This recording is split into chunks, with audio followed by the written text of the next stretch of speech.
Salut tout le monde! Comme la semaine dernière, ou plutôt il y a 2 semaines, vu que j'ai su sauter un épisode, j'ai designé les vaisseaux qui allaient explorer Blas. Aujourd'hui, je les lance. Et je pense que comme il y a tellement de vaisseaux qui vont devoir aller explorer Blas, que je vais faire un épisode en plusieurs parties, peut-être 2, peut-être même 3. En tout cas ici, je vais commencer par déjà lancer les sondes qui vont aller se mettre en orbite de Blas et de JIT pour les étudier. Donc c'est les fameuses sondes Aurora que je vais envoyer avec le lanceur Kresnik 1. Parce que celui-ci est peut-être moins puissant que Kresnik 2 ou Magni, mais les sondes ont 7000 de delta V, donc c'est bien suffisant pour aller jusque sur Blas et JIT et les explorer.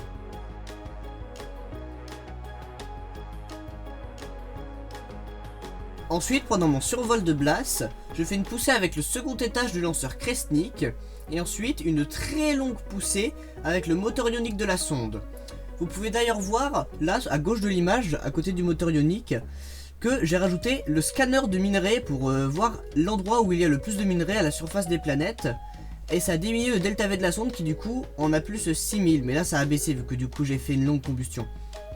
Mais en tout cas maintenant que j'ai rajouté le scanner de minerais, la sonde est maintenant complètement prête. Elle est dans sa version finale. Par contre, ce survol de Blas ne va pas être suffisant avec la longue poussée pour me mettre en orbite de Blas parce que je passe derrière cette planète et du coup j'ai plus assez de charge électrique pour alimenter ma sonde et du coup elle ne pourra pas freiner assez, elle n'aura pas le temps de faire tout son freinage et de se mettre en orbite. Ensuite, la sonde Blas a fait un autre survol et a réussi à se mettre en orbite. Elle a aussi essayé un freinage atmosphérique qui fut un petit peu foireux et qui lui a coûté un panneau solaire et ça lui a pas permis d'économiser tant de carburant que ça. Mais elle est maintenant totalement en orbite polaire et elle peut commencer à scanner la surface de Blas.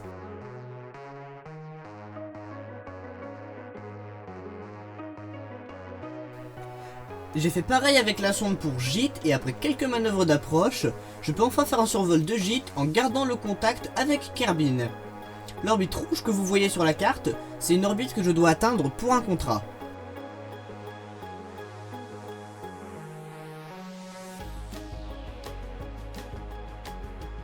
Une fois que j'aurai fait cette orbite, je placerai la sonde sur une orbite polaire pour pouvoir démarrer les instruments ScanSat et vérifier la présence d'anomalies. J'en avais pas détecté sur Blas malheureusement.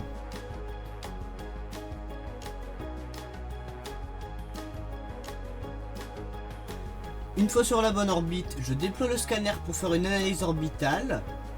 Et là, il me dit que je dois me trouver sur une orbite polaire entre 25 et 53 km pour réaliser une analyse orbitale.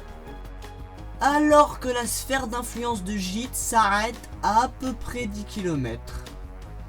Bon, bah pour le scan orbital, hein, on repassera.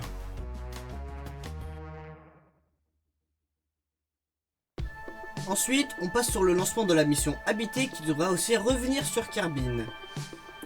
Du coup, j'ai numéroté les missions dans l'ordre dans lequel je les ai designées, mais pas dans l'ordre dans lequel je les lance. Du coup, c'est pas intuitif.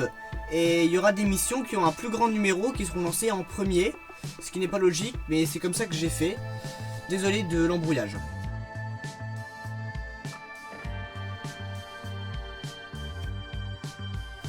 Du coup là je lance la partie habitée de la mission avec les Kerbal.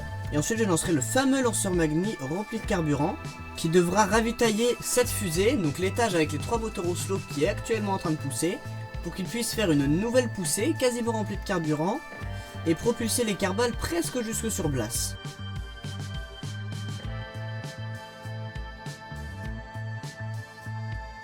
Après avoir lancé ce mastodonte, c'est pas facile de le diriger hein, je fais enfin la manœuvre de rendez-vous et je ralentis pour me retrouver immobile par rapport à la cible.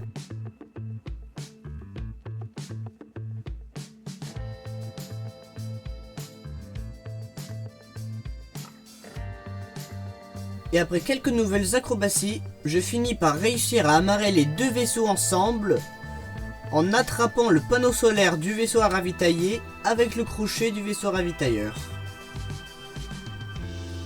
Ouais, c'était un amarrage sacrément bizarre, mais ça a correctement marché.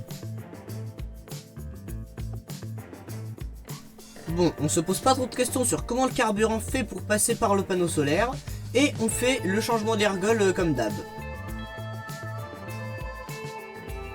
Une fois le ravitaillement terminé, c'est parti pour la poussée.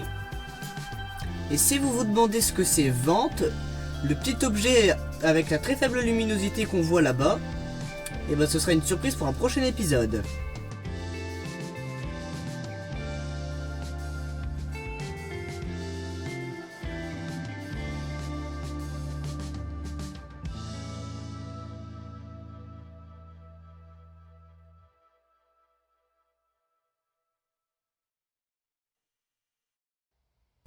Bon, maintenant je dois vous avouer un truc, c'est que peu avant la rentrée atmosphérique, sur cette image-là, j'étais très stressé, du coup j'étais sur une partie en bac à sable pour faire une simulation avec cette fusée-là, dans une autre partie, et voir si l'atterrisseur résistait.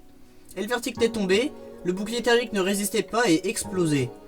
Du coup j'ai préféré ne pas faire ça, ne pas tenter la réentrée sur la carrière. Et après tout, les agences spatiales font des simulations, hein, elles y vont pas à la YOLO. Du coup, là j'ai décidé de me mettre en orbite avec ce que l'atterrisseur devait utiliser pour redécoller de Blas. Et ensuite envoyer une mission de sauvetage. Malheureusement, même tout ce carburant n'a pas suffi. Du coup, même en utilisant les petits propulseurs ioniques sur le côté de l'atterrisseur, j'ai pas eu le temps de me mettre en orbite. Du coup, je vais devoir refaire un survol de Blas et cette fois me mettre en orbite. Mais j'ai des heures de rush, du coup j'ai pas réussi à retrouver les images. Et comme la vidéo sort demain et que je suis même pas à la moitié du montage de cette vidéo, je vais essayer de gagner du temps et de pas vous mettre ces images, désolé.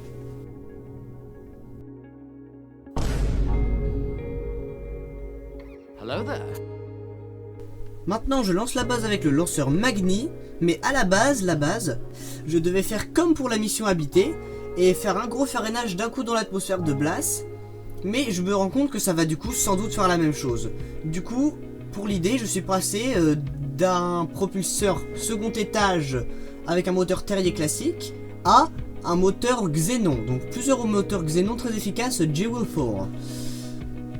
Du coup là, le second étage a disparu, mais en fait il est remplacé par un petit compartiment de Xenon avec des moteurs ioniques qui ont beaucoup plus de delta V.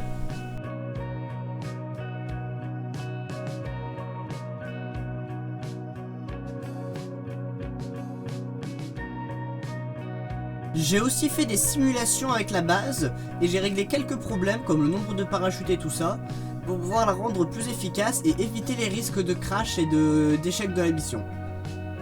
Donc la NASA elle fait aussi des simulations sur ordinateur, hein, alors bon, j'ai le droit, je pense. Bon, maintenant je fais une poussée pour quitter le champ gravitationnel de Kerbin. Pas directement faire une poussée pour aller jusque sur Blas, juste quitter le champ gravitationnel de Kerbin. Une fois sorti de celui-ci, je fais une longue poussée avec mes moteurs ioniques, parce que les 4 réunis, ils consomment 1600 unités électriques par seconde, et mes panneaux solaires ne peuvent pas en produire autant, du coup j'ai dû réduire leur puissance au strict minimum 2%, et j'ai pas encore compris comment faire des avances rapides en plus vite que x12 à ce moment-là, du coup la poussée est très longue. Pour savoir si l'atterrisseur qui devait se poser sur Blas et rentrer sur Kerbin a réussi à être sauvé ou si la station a réussi à se poser sur Blas, abonne-toi et guette le prochain épisode.